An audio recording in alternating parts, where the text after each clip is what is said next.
Os segundos anos do Colégio Salesiano Itajaí foram até a PUC do Rio Grande do Sul para visitar o Instituto Tecnológico de Física, Biologia e Química.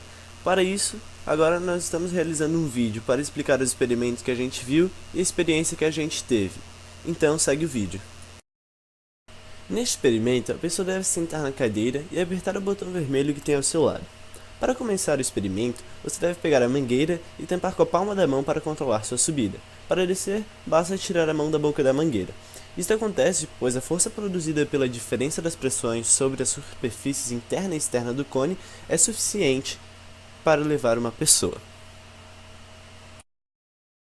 Neste outro experimento, chamado tubo de ressonância, você tem duas opções para fazer com que o som fique grave ou agudo. Quando o botão da frequência é ajustado para uma das frequências da ressonância do tubo, a onda sonora que vai da direita para a esquerda é forçada pela onda refletida. O ar dentro do tubo transmite energia sonora para as esferas brancas, fazendo-as vibrar.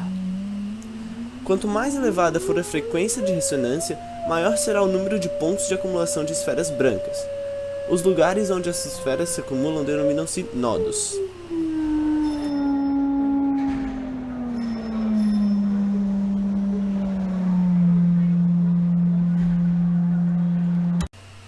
Neste momento, a mulher estava me dando instruções do que fazer para que eu não caísse ou me machucasse. Ela pediu para que eu não dobrar os joelhos e para que eu não soltasse meus braços. Então, esse experimento ele se chama giroscópio humano. Ao interagir com esse giroscópio, a gente experimenta uma mobilidade espacial única, e ele dispõe de 3 graus de liberdades rotacionais. Qualquer movimento que você tente realizar dependerá da aplicação de um torque, ou seja, o torque é a aplicação de uma força que produz o movimento de rotação em um corpo, ou seja, se você quiser ir para frente, você terá que fazer muita força para frente. Se você quiser ir para trás, terá fazer muita força para trás, assim mesmo para os lados, para um lado ou para o outro.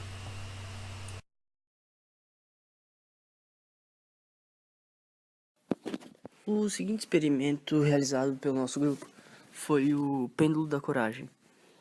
Nesse experimento, a gente pode perceber que o pêndulo é uma corda grande com uma bola também muito grande na ponta, e quando você segura o pêndulo e solta ele, ele faz a sua trajetória até o outro lado e volta.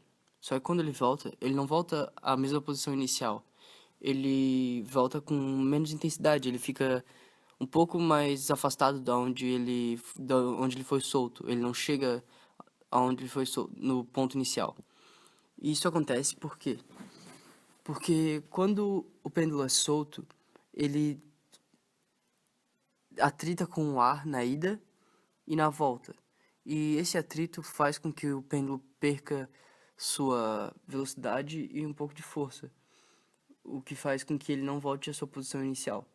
Por isso que o pêndulo da coragem nunca vai acertar a pessoa, porque ele não vai ter a mesma força com que ele foi solto no primeiro momento.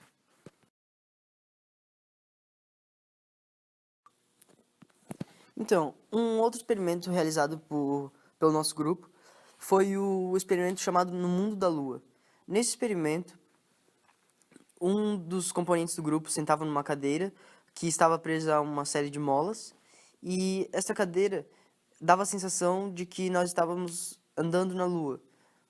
Ou seja, o que a gente pode perceber ao sentar na cadeira?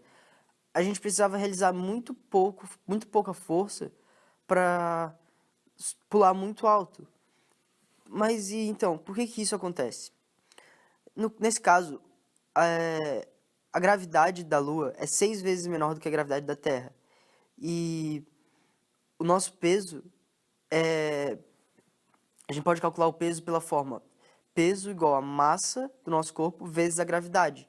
Então, se a gravidade da Lua é menor, logo o nosso peso será menor. Então a gente vai precisar realizar menos movimento para pular mais alto. Menos força a gente vai precisar. A força-peso necessária para a gente se movimentar vai ser menor. E é isso que esse experimento estava visando. Que a gente percebesse que na Lua a gente ficava, entre aspas, mais leve, porque a gravidade lá é menor. E a gravidade está na fórmula do peso. Obrigado. Bom, quando a bola é liberada do topo do experimento, nós podemos perceber que ela desce verticalmente com uma velocidade, e sua velocidade aumenta. Ao chegar no looping, para realizar o looping completo, a bola necessita de que sua aceleração centrípeta seja no mínimo igual à aceleração gravitacional no ponto mais elevado do círculo. Ou seja, o círculo é o looping.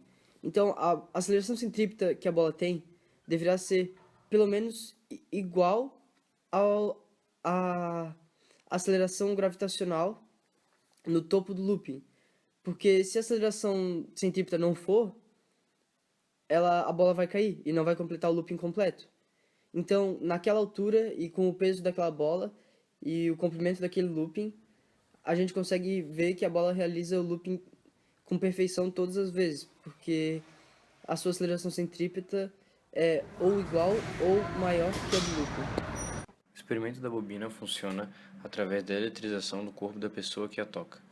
Através de um processo de atrito interno, a bobina se torna eletricamente negativa e essa energia negativa se transfere para a pessoa que está tocando ela.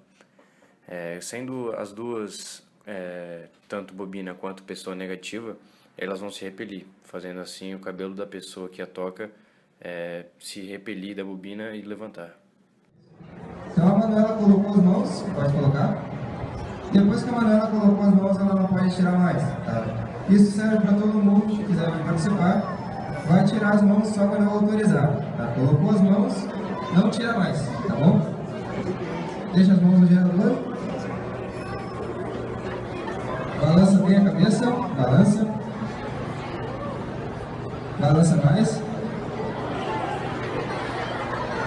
Aí, pode parar de balançar.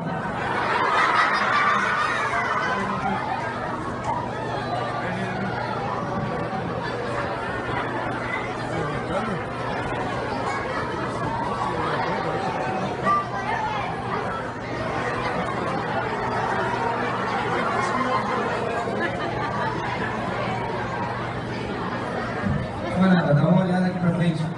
Dá uma olhada pra cá.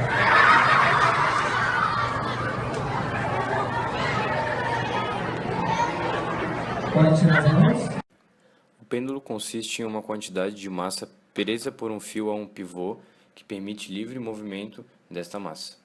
A oscilação da massa depende do comprimento do fio e do ângulo que esse está acoplado.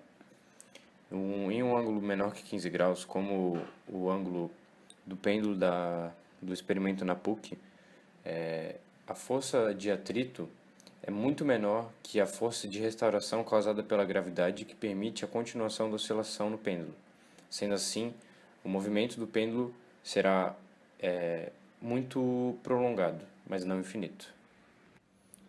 As propriedades magnéticas de uma substância ferromagnética variam com sua temperatura, ou seja, com o aumento da temperatura de um material ferromagnético, suas propriedades magnéticas diminuem. Para cada substância ferromagnética existe um ponto onde as propriedades acabam, e esse ponto é chamado de ponto Curie, onde ele se desimanta, o objeto. No experimento da PUC foi feito com o ferro, onde o ponto de Curie é 770 graus Celsius. Ou seja, nesse ponto não haverá mais propriedades magnéticas do material ferromagnético.